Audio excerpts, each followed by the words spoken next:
Adieu de Jacques Expert, narré par Claude Roberval pour Saga.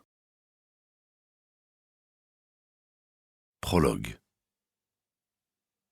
Jeudi 24 mars 2011, 20h28.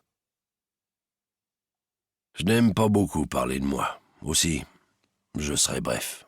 En toute franchise, si à 7 heures, je me penchais sur mon cas, ce que je répugne à faire, je dirais que ma vie est très facile à résumer. Flic, divorcé, comme beaucoup d'entre nous, et la retraite, comme avenir immédiat. Je m'appelle Hervé Langelier. Je suis né le 3 mars 1956, à Caen. Mes parents, René Langelier, serrurier, et Raymond Génier, sans emploi, sont tous deux décédés. J'ai un frère aîné, Michel, dont je suis sans nouvelles depuis longtemps. Mon ex-femme s'appelle Stéphanie. Nous sommes séparés depuis 8 ans, et c'est beaucoup mieux comme ça. J'ai 3 enfants. Ils sont grands maintenant. Je les vois plus. J'ai pas voulu qu'ils soient présents ce soir. Ni elle, ni mes enfants.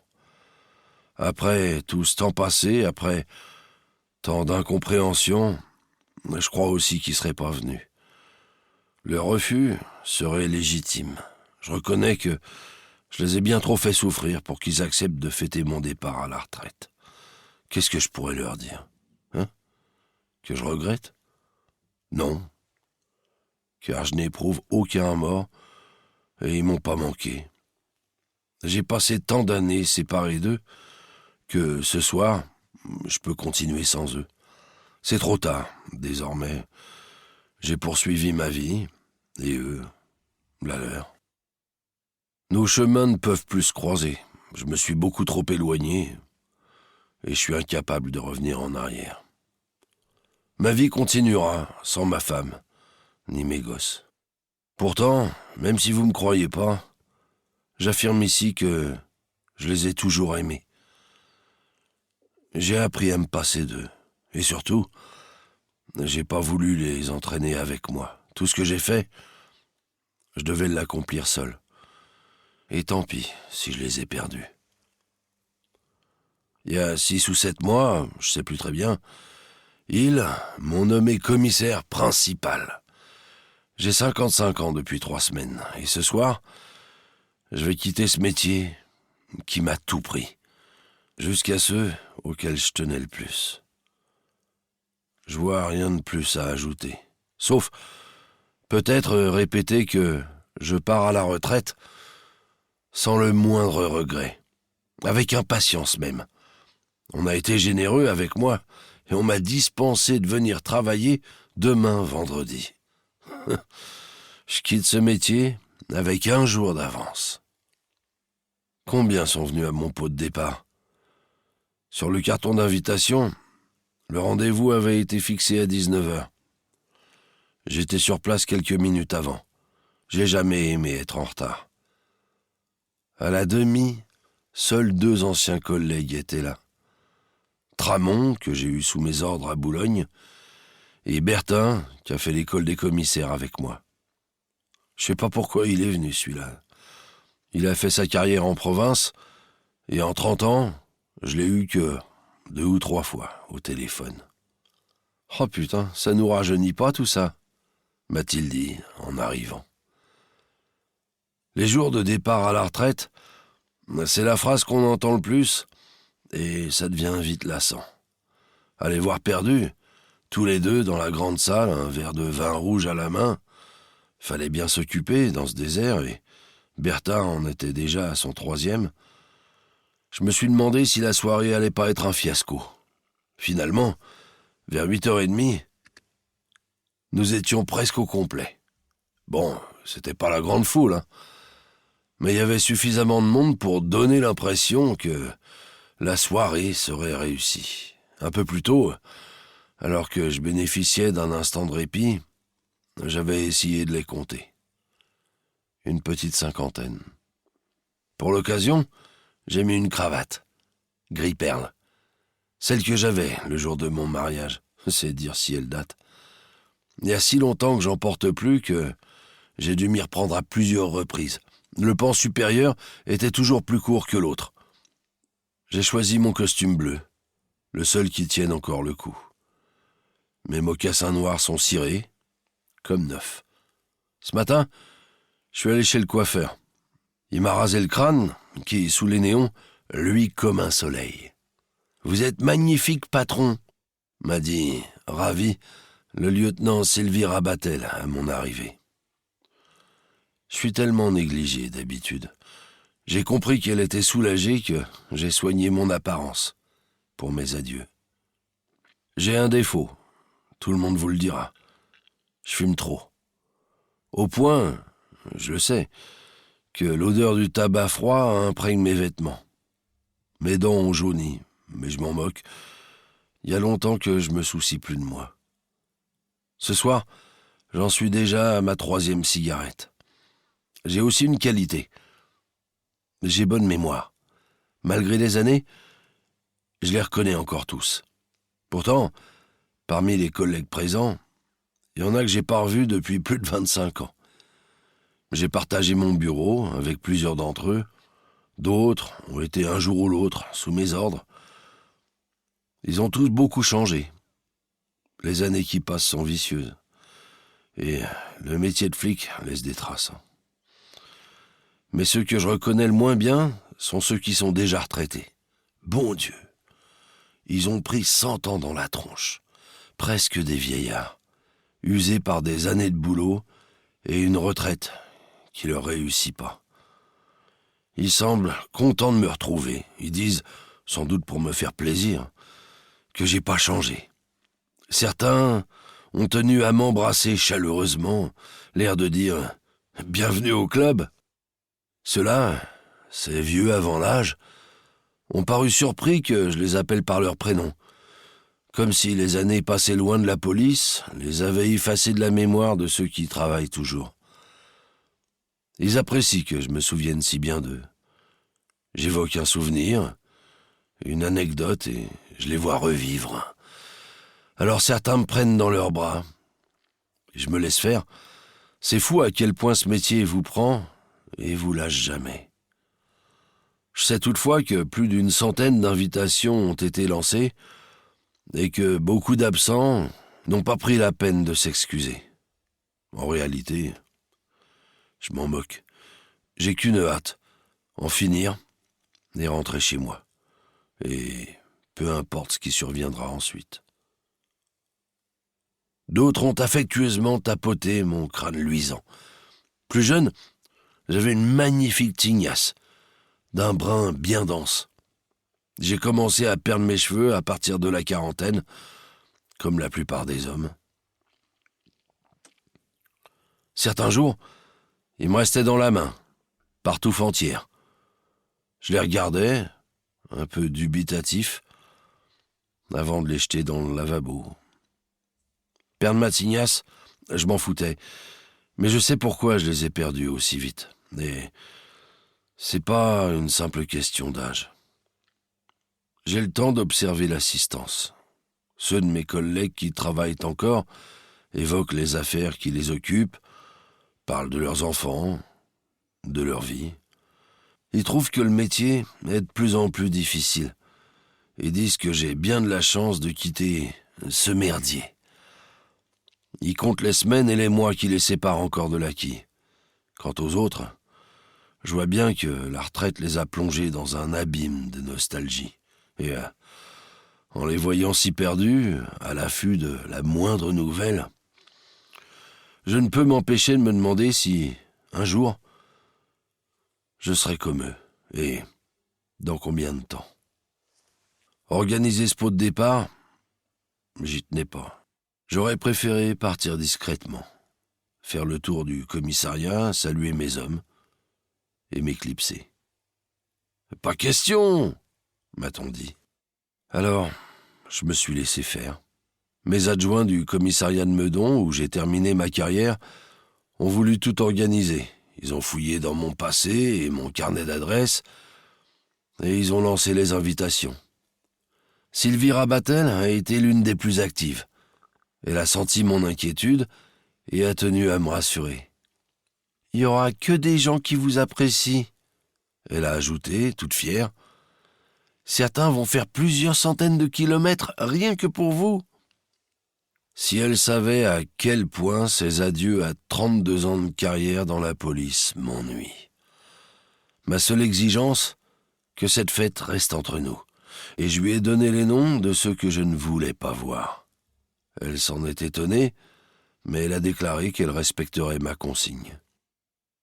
Je n'ai pas pris le temps, ou plutôt, j'ai pas eu envie de vider mon bureau. Qu'est-ce que j'aurais bien pu garder? Le chevalet qui porte mon nom, commissaire Langelier, posé sur ma table comme un avertissement à ceux que j'interrogeais. Le document proclamant mon grade de commissaire principal, je n'ai jamais voulu l'accrocher au mur et il traîne, abandonné par terre dans son cadre de bois foncé. Cette nomination, obtenue à l'ancienneté, n'a à mes yeux aucun intérêt, si ce n'est de me permettre de toucher une meilleure retraite. La photo, prise l'an passé, avec moi au centre, souriant au milieu de l'ensemble du personnel du commissariat. C'est la seule décoration de mon bureau et je l'emporterai sans doute, pour ne pas les vexer. Elle finira aux ordures. Les dossiers importants, ceux qui m'occupent depuis plus de 10 ans, je tenais pas à les garder au commissariat. Je les conserve, à l'abri de la curiosité des autres, dans mon appartement du Plessis-Robinson. Seul le chat noir se promène librement parmi eux. Je sais que je laisserai le souvenir d'un flic plutôt efficace, d'un patron souvent conciliant, à l'écoute des petites misères des uns et des autres, taciturne mais réglo. Je sais aussi qu'on m'oubliera vite. On n'a jamais dit de moi, avec Langelier, il y aurait longtemps que l'affaire serait réglée. Je l'avoue, j'ai jamais fait d'étincelle. Tout le monde pense que je n'ai pas mené une grande carrière. Je m'en moque bien. Ils ignorent que, depuis longtemps, mes préoccupations sont ailleurs. Je suis sûr d'une chose, je suis un bon flic. Un très bon flic, même. Je leur pardonne. Ils peuvent pas imaginer tout ce que j'ai fait pendant ces dernières années. S'ils sont venus, c'est plus pour se retrouver que pour me voir. Incroyable à quel point les flics aiment être ensemble. Rabatel a obtenu de la mairie la mise à disposition de la cafétéria du centre culturel, à 2 pas du commissariat. Elle a réclamé à la préfecture le champagne, les vins et les autres boissons. La mairie a également offert le buffet campagnard, saucisson, pâté, jambon de Bayonne et camembert. Tout ce que je déteste.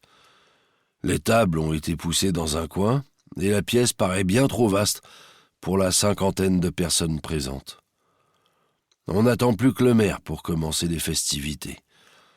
Il est prévu qu'il dise quelques mots, comme le veut l'usage. Sylvie Rabatel m'a prévenu qu'il faudra que je prononce un petit discours, même si je sais que c'est pas votre truc, a-t-elle ajouté. J'ai rien préparé, mais vous inquiétez pas, je saurai trouver les mots, suffisamment transparents et insipides pour que mon départ reste un moment agréable, vite oublié. Pourtant, j'aurais de quoi provoquer un beau scandale, une de ces sorties dont personne ne se remettrait, moi le premier, mais je veux pas gâcher leur soirée. Mon histoire n'est pas la leur, à ces braves gens. En plus, je crois qu'ils comprendraient pas. Alors, autant partir sans faire de vagues.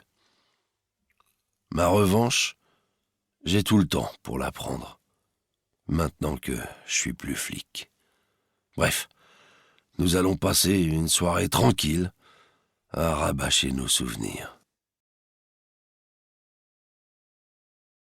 Première partie. 10 ans plus tôt, ou le désespoir du commissaire. Chapitre 1. 18 mai 2001. Édouard Garambois.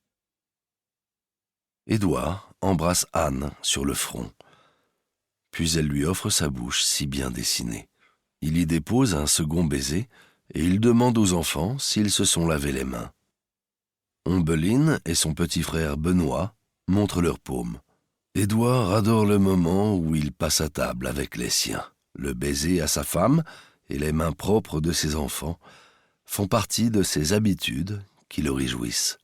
Chaque soir, il n'en revient pas de se sentir aussi heureux auprès d'eux. Il ne s'en lasse pas. Il aime ces instants en famille.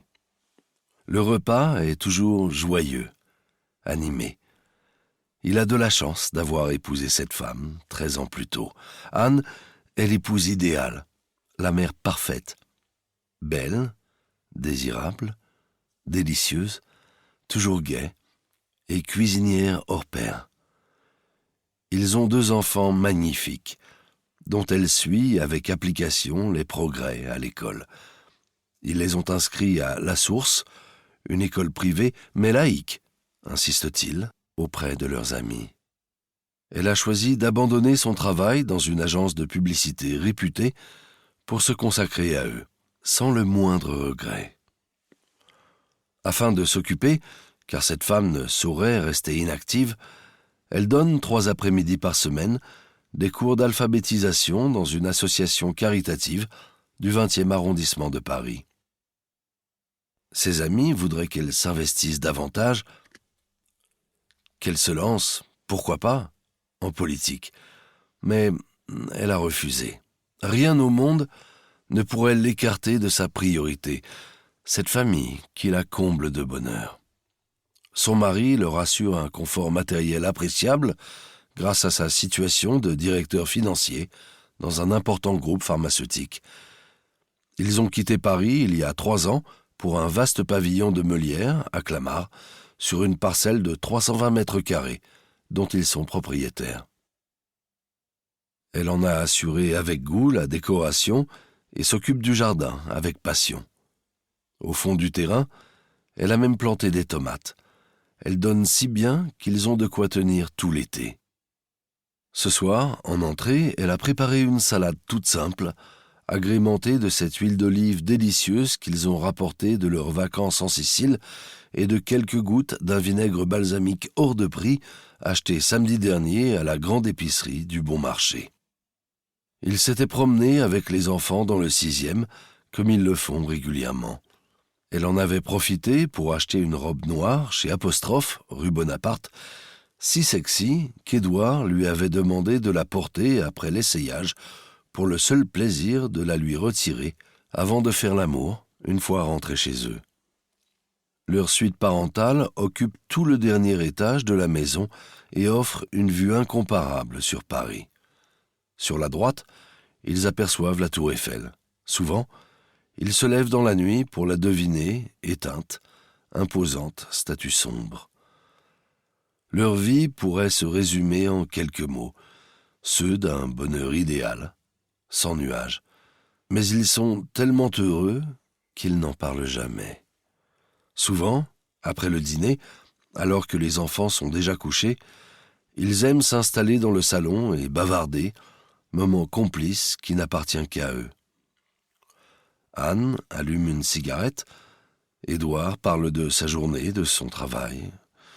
Ils évoquent leurs prochaines vacances. Cette année, ils retourneront en Sicile, où, dit-elle, ils ont su apprivoiser la population, bien qu'au début, ce ne soit pas évident. Elle trouve que les Siciliens sont un peu comme les Corses, difficiles d'accès, mais si généreux ensuite. Ils envisagent même d'acheter quelque chose par là-bas. L'endroit que nous avons découvert, aime-t-elle raconter, est en dehors des circuits touristiques, si bien que pendant 15 jours, nous vivons à la sicilienne. C'est un bonheur de ne pas voir de Français. Déjà, ils songent à Noël et ils sont tentés par les Maldives. Mais, étrangement, ce soir, après dîner, Édouard a allumé aussitôt la télévision et Anne voit qu'il fait mine de s'intéresser à un épisode de Julie Lescaut. Elle le connaît si bien qu'elle comprend que quelque chose le dérange. À des petits riens, elle s'est aperçue qu'il était différent des autres soirs. Elle a deviné chez lui un soupçon d'anxiété. Plus le repas avançait, plus elle l'a senti s'éloigner d'eux. Sur l'instant, elle a pensé qu'il avait peut-être des ennuis au travail et qu'il lui en parlerait quand les enfants dormiraient. Elle saurait trouver les mots. Il a répondu non quand elle lui a demandé si quelque chose le tracassait. Elle n'a pas insisté et elle s'est contentée de s'asseoir près de lui. Elle a posé la main sur sa cuisse. Il n'a pas réagi et elle a fini par la retirer. Elle n'est pas inquiète, plutôt intriguée. D'ordinaire, Édouard est d'humeur égale, toujours positif. C'est ce qu'elle apprécie chez lui, cette volonté d'aller de l'avant, de bousculer les obstacles. Anne sent que son mari n'est pas comme d'habitude, mais de là à imaginer ce qui le préoccupe. Car Édouard est inquiet. Depuis plusieurs jours, il a l'impression d'être suivi. Un homme, toujours le même, est derrière lui. Une ombre si furtive qu'il n'a pas voulu appeler la police, de peur de passer pour un imbécile et aussi de perdre son temps. Surtout, il n'a pas voulu en parler à Anne. Cela l'aurait paniqué. Alors, avant de rejoindre le salon, il vérifie avec soin que la porte d'entrée est bien verrouillée. S'il avait regardé attentivement dans la rue, il aurait aperçu le bout incandescent de la cigarette de l'homme qui observe leur maison, depuis plus d'une heure, déjà, immobile, dans la nuit profonde. Chapitre 2. Février 2001. Frédéric Saferis. Ce sont le brigadier-chef Antoine Fleury, 48 ans, dont 24 de service, et l'agent Grégory Cabrera, un Antillais âgé de 23 ans, à peine sorti de l'école de police, qui sont arrivés les premiers sur les lieux. Ils patrouillaient dans Châtenay-Malabry, à hauteur de la rue Lecourbe, quand on leur a demandé de se rendre sur site. Quand ils font équipe, Fleury laisse le volant à son jeune collègue. Il a essayé de l'empêcher de mettre la sirène, mais Cabrera aime trop ça pour lui obéir. Résultat, des voisins, attirés par leur arrivée fracassante, se sont précipités hors de chez eux. D'ordinaire, leur rue est calme. Alors, forcément, si la police s'est déplacée, c'est que quelque chose de grave vient de se passer.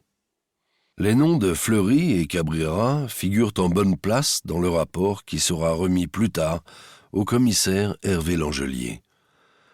C'est ce flic de bientôt 45 ans qu'on a chargé de l'affaire. Une affaire abominable, même s'il s'agit probablement d'une assez banale histoire de famille, comme en atteste le rapport initial. Ce n'est que bien plus tard que ce premier crime prendra l'ampleur qu'on lui connaît.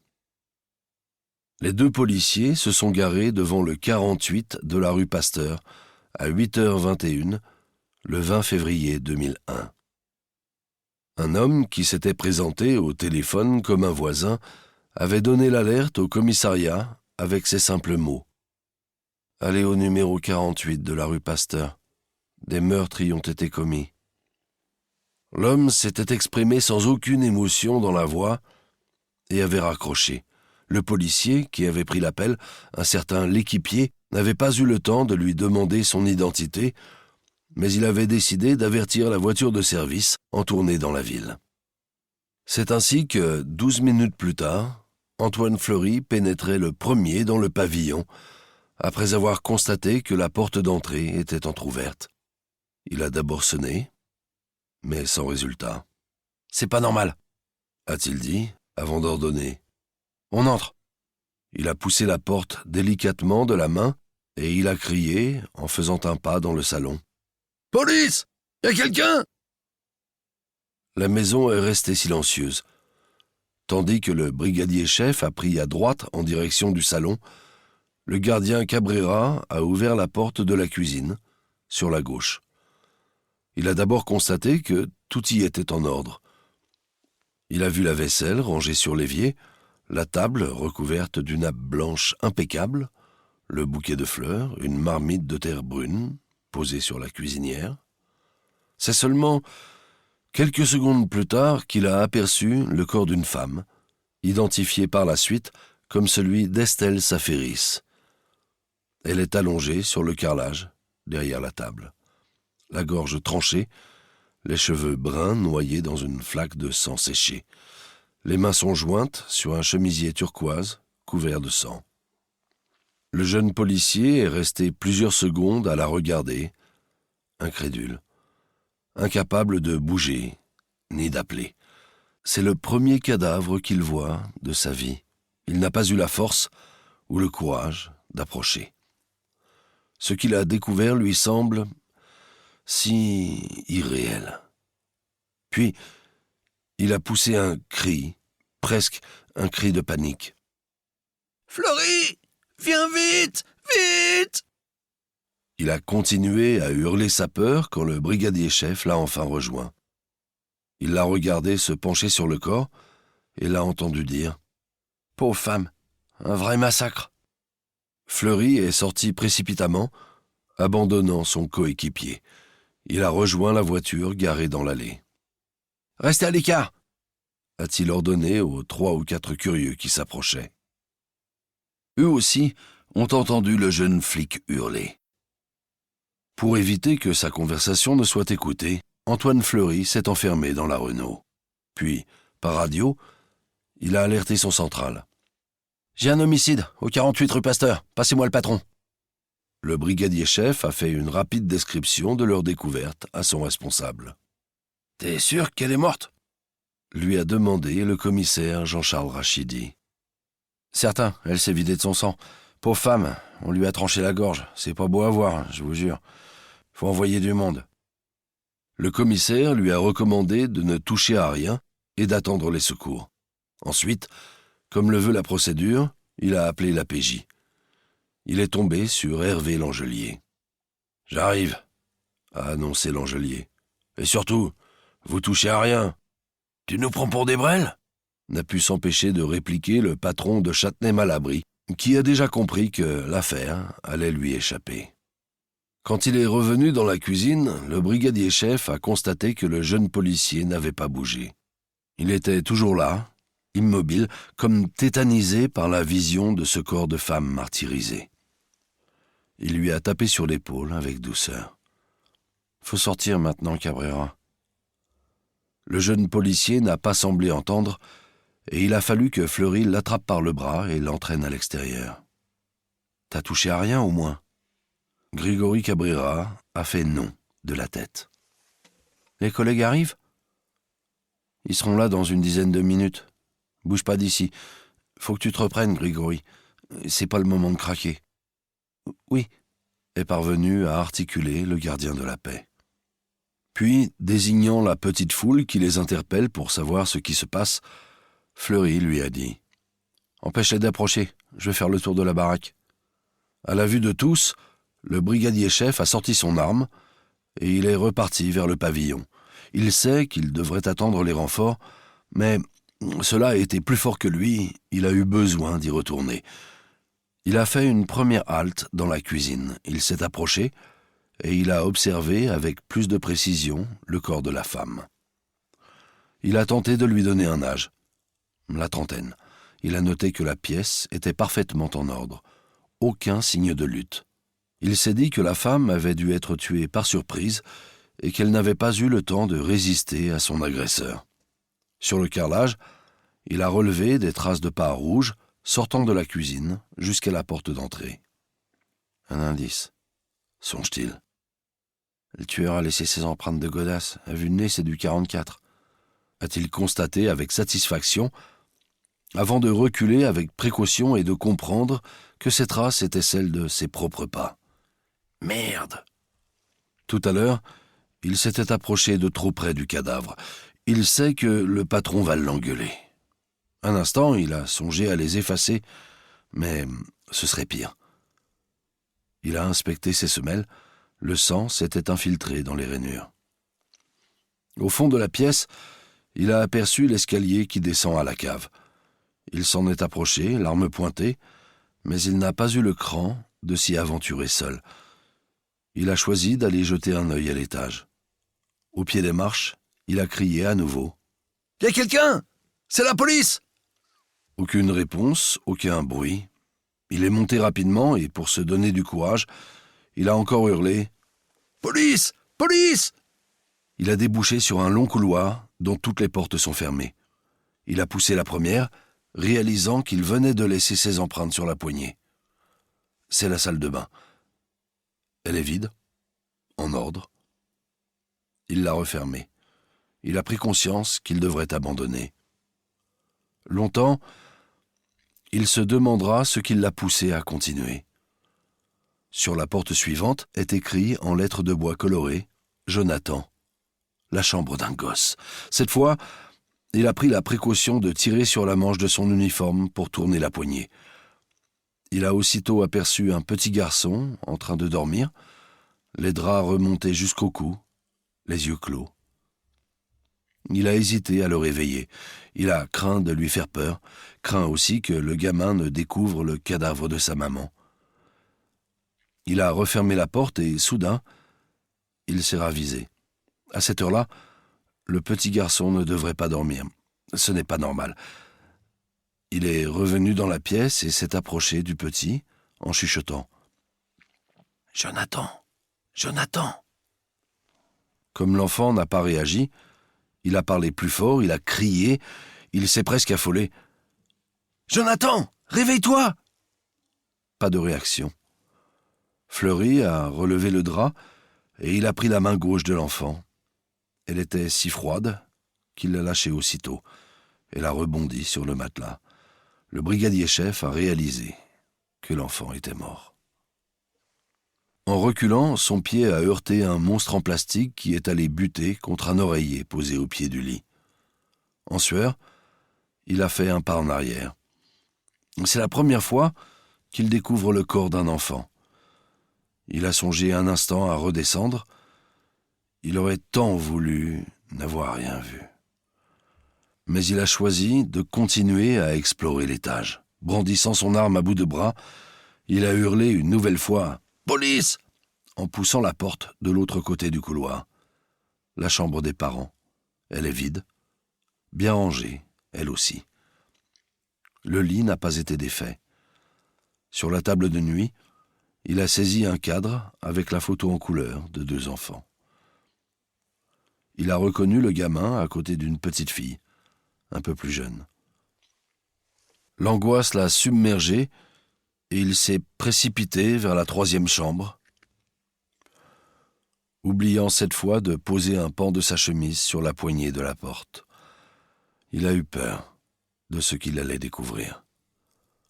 Une enfant aux cheveux noirs est allongée. Au pied du lit, un oreiller. Exactement comme dans la chambre de son grand frère. Il s'est approché, espérant de toute son âme qu'elle est toujours en vie. Mais le corps de l'enfant aux longs cheveux noirs est aussi froid que celui de son frère. En 24 ans de carrière, le brigadier-chef Antoine Fleury en a beaucoup vu, mais là, dans la chambre de cette petite fille morte, il n'a pas pu retenir ses larmes. C'est en pleurs, accroché à la poignée de la chambre, que le commissaire Langelier l'a trouvé à son arrivée, quelques minutes plus tard. Le capitaine Dubosc les a rejoints et le vieux policier l'a entendu informer son patron que la cave était vide. Il a ajouté « Pour l'instant, nous n'avons aucune trace du père. Il s'est volatilisé. » Tout cela n'avait aucun sens pour le brigadier-chef Fleury, qui, accablé, essuyait ses larmes du revers de sa manche. Chapitre 3. Le commissaire Hervé Langelier a pris son aîné par le bras et il est redescendu avec lui. Il lui a conseillé de rentrer au commissariat avec son collègue. « C'est quoi ton nom ?» a demandé le commissaire. « Fleury, Antoine Fleury, brigadier-chef. C'est terminé pour toi aujourd'hui. » Mais comme le brigadier-chef a refusé, s'obstinant d'un geste de la tête, il a fallu que Langelier lui en donne l'ordre. Il a patienté dans la rue le temps que Fleury et Cabrera s'éloignent. Les pauvres gars n'étaient d'aucune utilité et il lirait leur déposition plus tard. Puis, il a regagné le pavillon de la famille Saferis pour commencer à procéder aux premières constatations. Le commissaire n'a pas attendu que les corps soient enlevés en milieu d'après-midi et déposés à l'Institut médico-légal pour lancer un avis de recherche sur la personne de Frédéric Saferis, le père. Pour lui, il a déjà dit à Dubosc, l'affaire est horrible, mais facile à résoudre, presque banale. Une fouille rapide de la chambre des parents a déjà suffi à forger sa conviction. Des vêtements du père ont disparu, comme si le placard avait été vidé à la hâte. Saferis est le responsable de cette tuerie. Il faut mettre, au plus vite, la main sur lui. Drame passionnel, une dispute qui a mal tourné. Le commissaire sait qu'il trouvera vite l'explication en enquêtant sur la vie privée des Saferis. Pour lui, cela ne fait aucun doute. Le père, ce Saferis dont il a examiné la photo détachée de l'album de famille, a disjoncté. Il a fui après avoir massacré les siens. Sinon, pourquoi aurait-il pris la peine d'emporter des vêtements? Le commissaire en est persuadé. Dans ce genre d'affaires, il ne faut pas chercher bien loin. Ce sont généralement de sordides et pitoyables histoires de famille qui finissent en drame. Un problème d'argent impossible à résoudre, un adultère mal vécu, l'explication sera facile à trouver. Langelier en connaît le scénario par cœur. L'homme a été pris d'une folie meurtrière qu'il ne parviendra jamais à effacer de sa mémoire, une folie qui le hantera jusqu'à la fin de ses jours. Il ne sera jamais pardonné, ni à son procès, ni après. Sa condamnation et ses années passées en prison ne le délivreront pas. Avec cette question, comment a-t-il pu tuer ses propres enfants? Pour toute réponse, il n'aura que la haine, le mépris des autres détenus et les interrogations des psychiatres qui auront à l'examiner. Bien sûr, ces derniers apporteront des réponses puisque c'est leur travail, mais elles ne satisferont personne, surtout pas lui. Le commissaire Langelier mène une carrière sans accroc, mais, hélas, sans relief. La vie d'un flic est souvent faite d'une part de chance et, pour un policier, la chance est de tomber sur une affaire qui sort du lot. Et, cette fois encore, il sait que ce ne sera pas la bonne. En 20 ans de carrière, il était passé à côté des gros coups de ceux qui vous font remarquer par les patrons. Déjà, à l'école des commissaires, il n'avait guère brillé. Bien noté, il était considéré comme un garçon sérieux et appliqué, mais il était sorti 14e.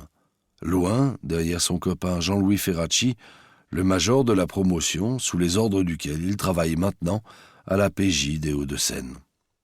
Aussi, au lieu de se retrouver dans un service de premier plan, comme il l'espérait, il avait d'abord tourné dans des commissariats de banlieue.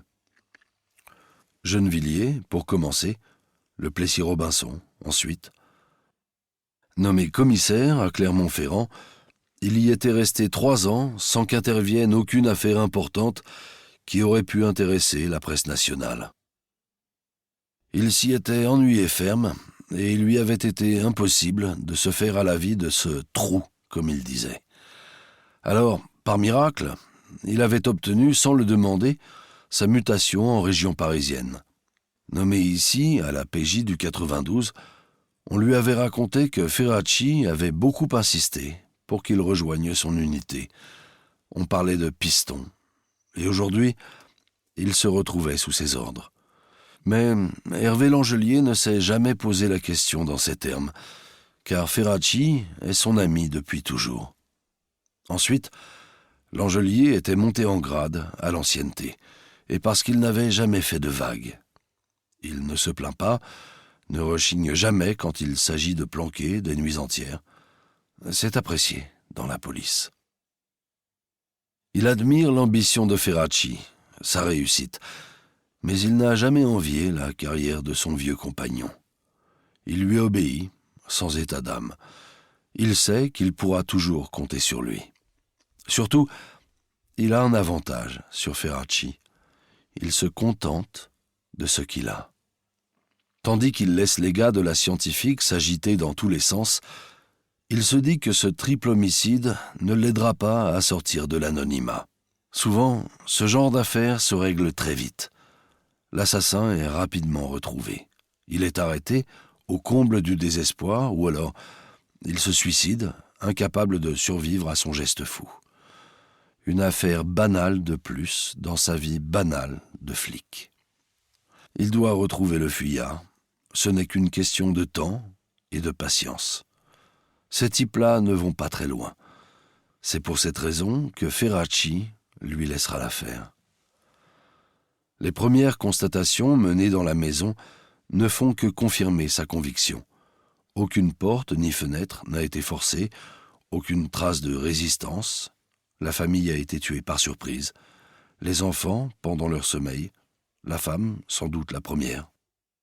Dans le rapport préliminaire, écrit l'après-midi même par le commissaire Langelier, on peut lire « Tout indique que l'agresseur a attrapé la femme, Estelle Saferis, née Vauban, 34 ans, par les cheveux, par derrière, et lui a tranché la gorge de gauche à droite. Elle était assise et son corps a glissé sur le côté droit.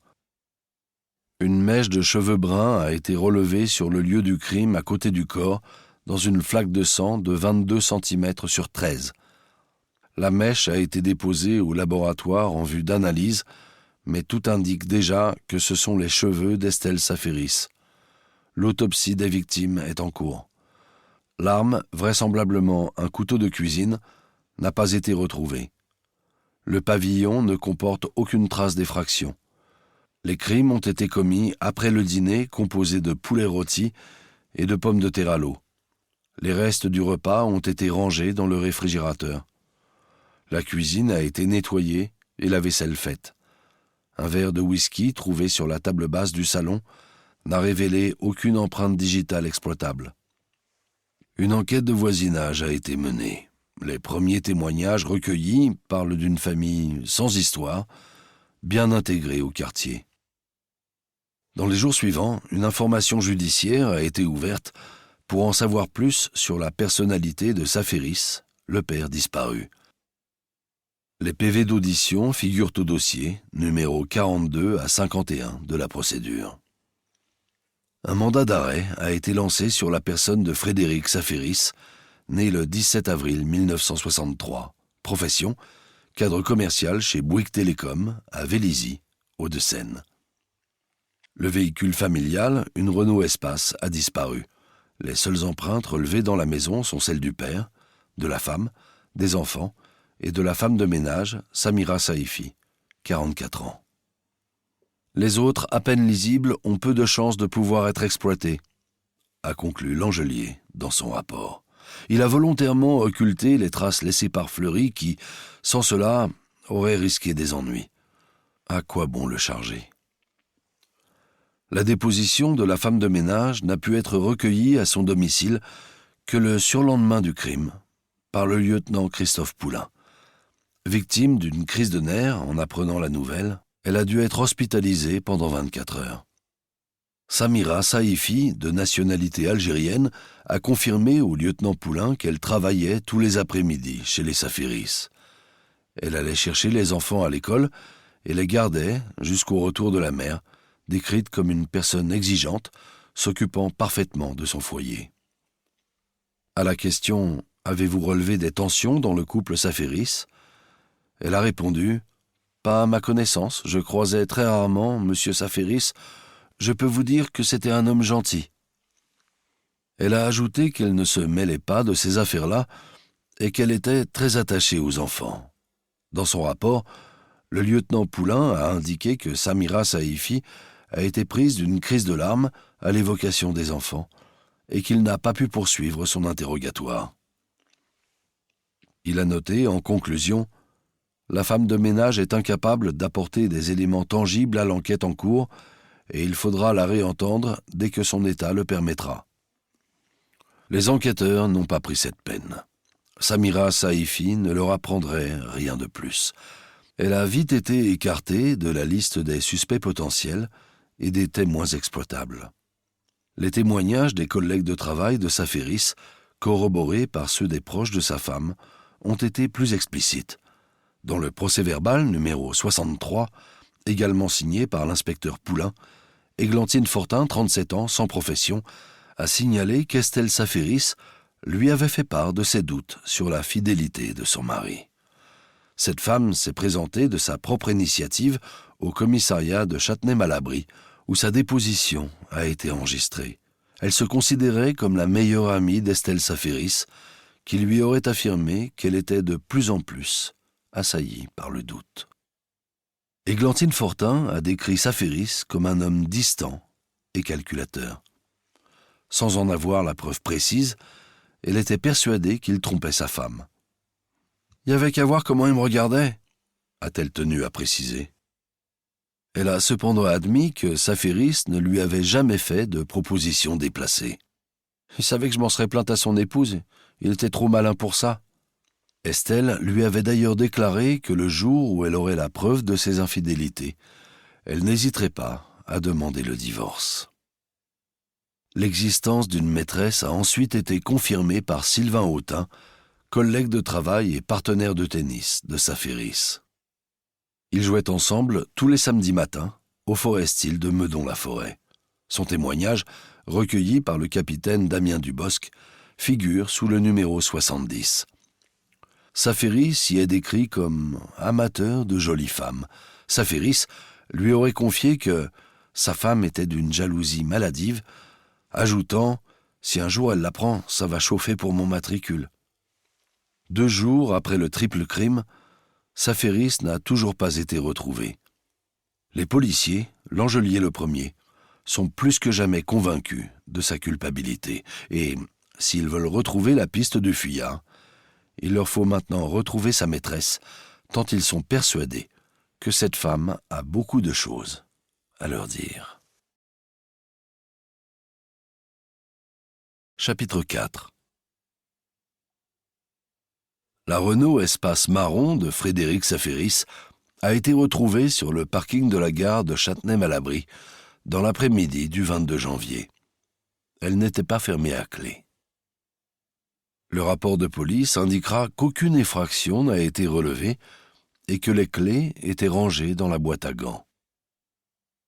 Il n'en a pas fallu davantage pour renforcer la certitude des enquêteurs. Safiris est bien vivant et en cavale. Il a abandonné sa voiture et a gagné Paris en train. Malheureusement, cette hypothèse n'a pas été confirmée, la gare n'étant pas équipée de caméras de surveillance. Le véhicule a ensuite été examiné par la police scientifique. Ses conclusions figurent dans une note datée du 30 janvier. Elle indique « Aucune trace suspecte, pas de sang, les empreintes sur le volant sont celles de Frédéric Safiris, ainsi que les cheveux retrouvés sur l'appui-tête.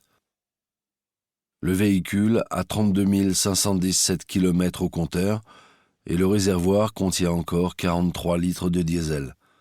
Comme à son habitude, Frédéric Safiris a fait le plein le samedi précédant le triple crime à la station Total du centre commercial de Vélizy 2. Il a payé avec une carte bancaire numérotée 47 84 02 68 16 63. C'est le dernier paiement qu'il a réalisé avec sa carte. Depuis, elle est restée muette. Dans les relevés des derniers jours figurent les règlements de 2 déjeuners pour 2 personnes chez Hippopotamus dans la zone industrielle de Vélizy-Villacoublay. Ces repas ont beaucoup intéressé les enquêteurs, car sur les notes de frais présentées au service comptabilité de Bouygues Télécom apparaissent les noms de 2 contacts professionnels de Safiris. Or, aucun d'eux n'a déjeuné avec lui ces jours-là. Les vérifications ont été menées sur place par le capitaine Pochon, un grand gars sec qui parlait tout le temps de ses 5 enfants.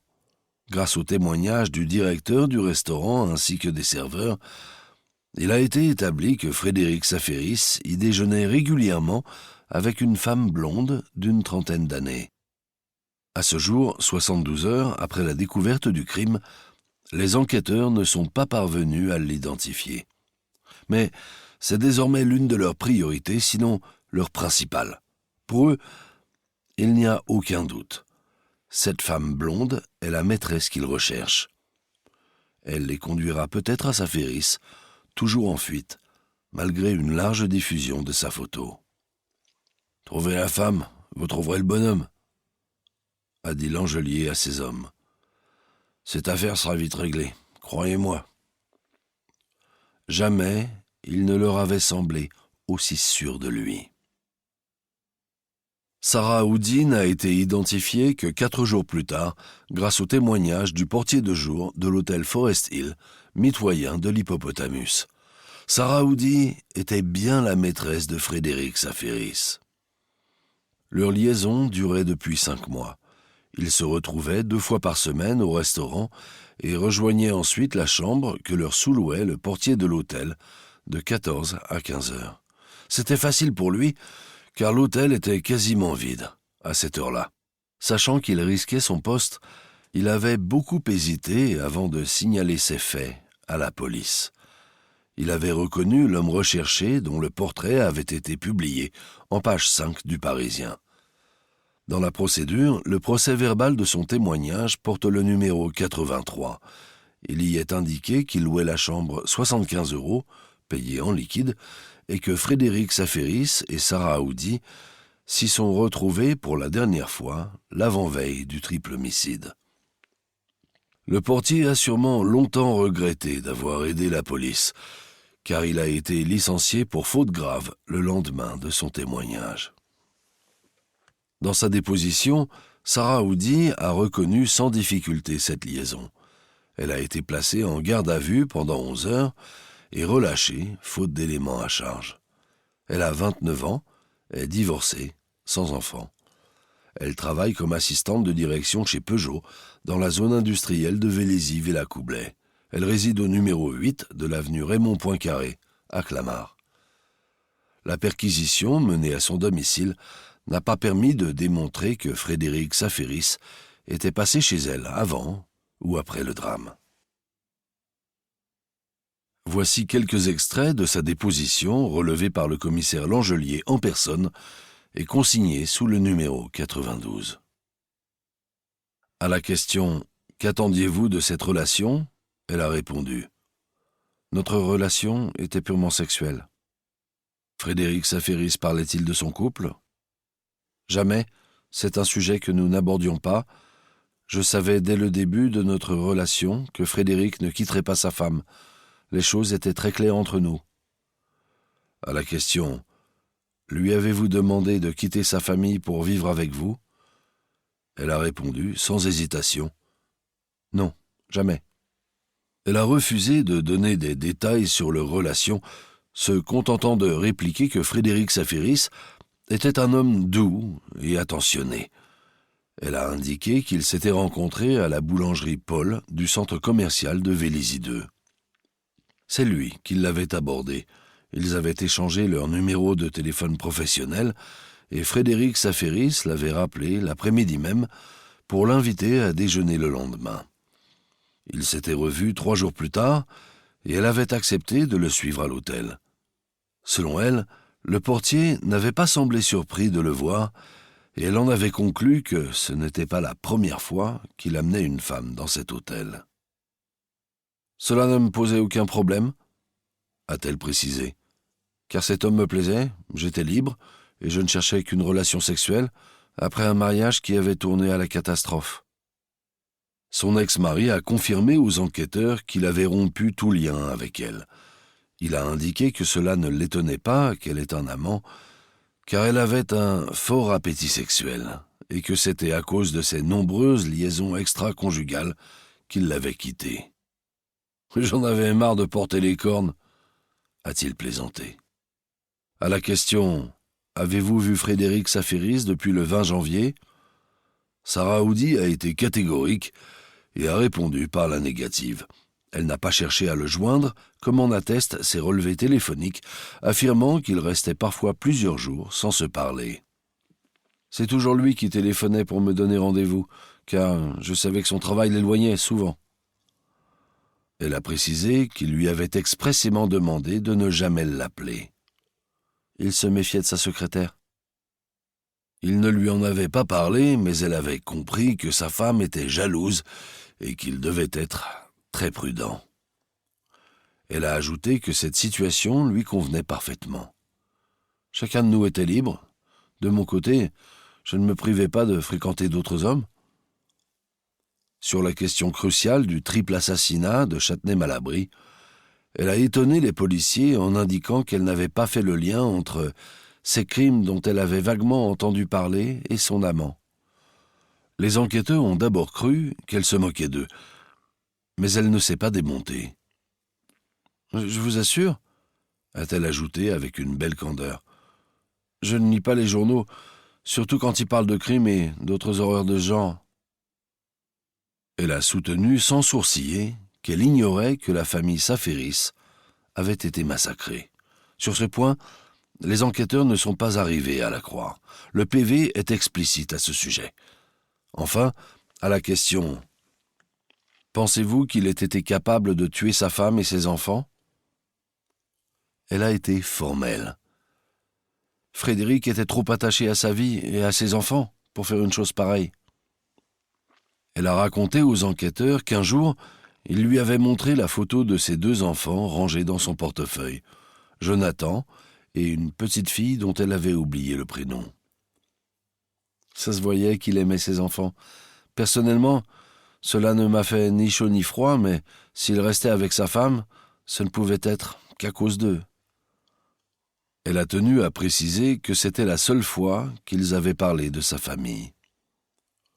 Sa femme et ses gosses ne m'intéressaient pas. Je vais vous choquer, commissaire, mais je le répète, notre relation était purement sexuelle. Ne cherchez rien d'autre. Après l'interrogatoire, Sarah Aoudi a été relâchée sans qu'aucune charge ne soit retenue contre elle. 2 policiers ont été affectés à sa surveillance et son téléphone a été placé sur écoute pendant plusieurs semaines. Les relevés ont confirmé que cette femme multipliait les relations amoureuses, de préférence avec des hommes mariés. Les noms des 2 hommes qu'elle a retrouvés pendant les jours suivant son placement en garde à vue figurent en annexe du rapport. Aucun signalement ne correspond à celui de Saferis. Par ailleurs, constatant qu'après 3 semaines, elle n'avait reçu aucun appel du fuyard, le juge Lamberti, en charge du dossier, a demandé à la police de lever sa surveillance, désormais inutile. À ce jour, l'auteur de ce crime terrible restait introuvable. Et cela commençait sérieusement à agacer les autorités. Chapitre 5. Mars 2001. Même si le commissaire Langelier n'en a pas conscience, sa survie à la tête de l'enquête va se décider dans les minutes qui suivent. 3 semaines, jour pour jour, après le triple homicide de Châtenay-Malabry, il est convoqué par sa hiérarchie, à Nanterre, dans le bureau de Guillaume Ripper, préfet des Hauts-de-Seine. Officiellement, il a été appelé pour faire un point sur l'enquête. En réalité, sa hiérarchie veut comprendre pourquoi celle-ci n'avance pas, quitte à lui en retirer la responsabilité. C'est la première fois en plus de 20 ans de carrière qu'il doit rendre des comptes. Il s'est présenté avec 5 minutes d'avance. On lui a demandé de patienter dans le couloir. Ses dossiers sous le bras, il a attendu debout, négligeant les fauteuils de velours vert. De l'autre côté de la porte capitonnée, ils étaient 3. Son supérieur, le commissaire Ferracci, le représentant du ministère de l'Intérieur, François Josserand, et le préfet Ripper, qui n'a pas du tout apprécié un article paru 2 jours plus tôt dans l'édition nationale du Parisien avec ce titre « Que fait la police ?» Pour lui, ce journal populaire donne le ton et il n'est jamais bon de s'y faire brocarder. Le papier était particulièrement sévère pour la police, incapable de résoudre une affaire qualifiée de très limpide. Devant les deux autres, il a lu à haute voix l'article et a traité le journaliste de connard. « Non mais écoutez, messieurs, comment il conclut son article. On nous a promis des résultats rapides et exemplaires. Rapide, on peut répondre par la négative. Exemplaire, oui, par l'incompétence des enquêteurs. » De rage, il a jeté le journal dans la corbeille et a ajouté « C'est inadmissible !» Il collerait bien au mur, ce journaliste, mais il sait que la presse a toujours le dernier mot. Alors, le préfet Ripper, un type antipathique, dur, ambitieux, est bien décidé à passer ses nerfs sur quelqu'un. Il lui faut une victime, et c'est Langelier qui va prendre. Il veut lui retirer l'enquête. À ses côtés se tenait François Josserand, très énervé par tout ce cirque. Contrairement à ce qu'il avait d'abord pensé, jour après jour, l'affaire a occupé les journaux et, comme il se plaît à le répéter, « Place Beauvau, on n'aime pas ça ». Josserand a la réputation d'être un lâche, surtout préoccupé à ne pas déplaire. Lui aussi ne veut plus de Langelier. Son remplacement calmera la presse. À l'étonnement des deux autres, le plus remonté des trois était Jean-Louis Ferracci, le patron de la police judiciaire du département. Tout le monde sait que les deux hommes sont liés par une vieille amitié. Pour l'instant, personne n'a reproché à Ferracci d'avoir confié l'enquête à son protégé. Cependant, ils lui ont fait comprendre à demi-mot que si l'enquête continuait à bafouiller, il risquerait d'y laisser des plumes. Nul n'ignore que, à l'inverse de Langelier, Ferracci a de l'ambition. À 45 ans, tout lui est encore possible. Il rêve de diriger l'OCRB, le célèbre Office central de la répression du banditisme. Aussi, d'entrée, il leur fait comprendre qu'il ne voulait pas porter le chapeau et que, s'il devait sacrifier son commissaire, il le ferait. Sans état d'âme.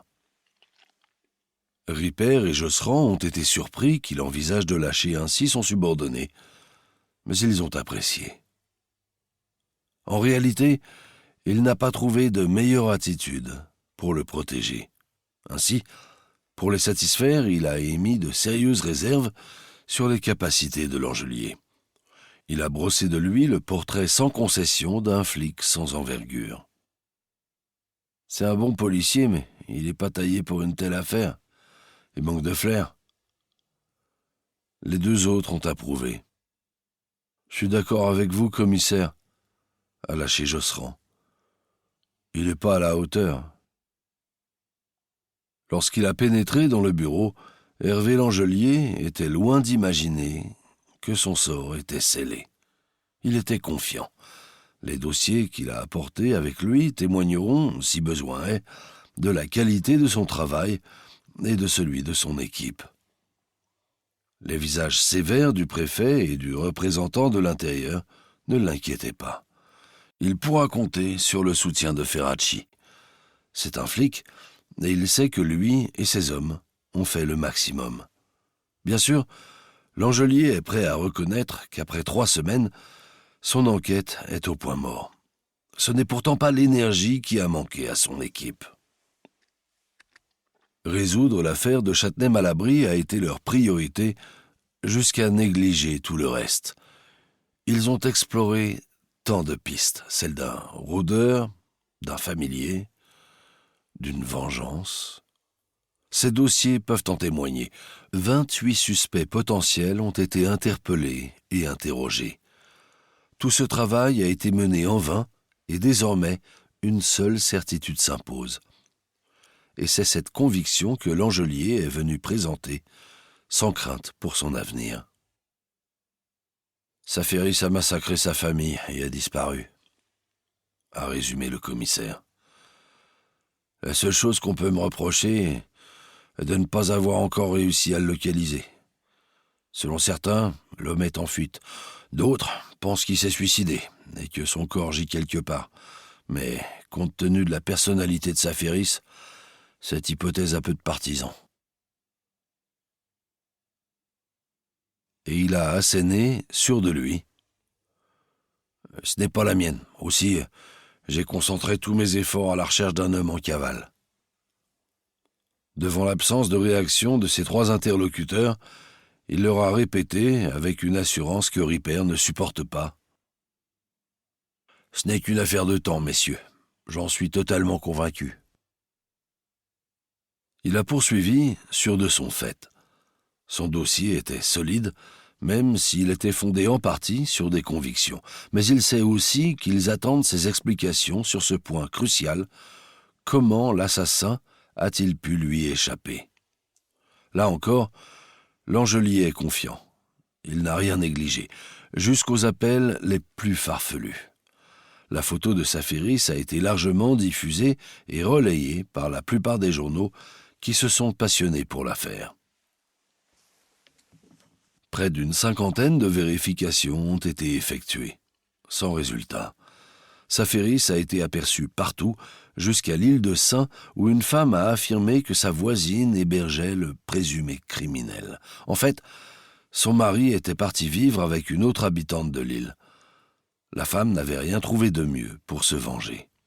Elle a écopé d'une amende de 500 € pour faux témoignage.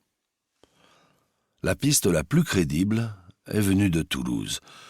Plusieurs témoignages, dont celui d'un gardien de nuit, ont été jugés suffisamment sérieux pour que Langelier se déplace en personne. Safiris avait été localisé dans un hôtel proche de la gare et le commissaire ne voulait pas rater son arrestation. Dès qu'il l'avait aperçu sortant de l'hôtel, à l'aube, Langelier en personne avait donné l'ordre d'intervenir et de le maîtriser. Il le tenait enfin. Il avait fait l'erreur d'en informer ses hommes et sa hiérarchie. L'homme avait été aussitôt conduit au commissariat central où Langelier l'avait interrogé pendant 2 heures. 2 heures pendant lesquelles il s'était entêté, refusant l'évidence et rejetant les réserves de ses collègues de Toulouse.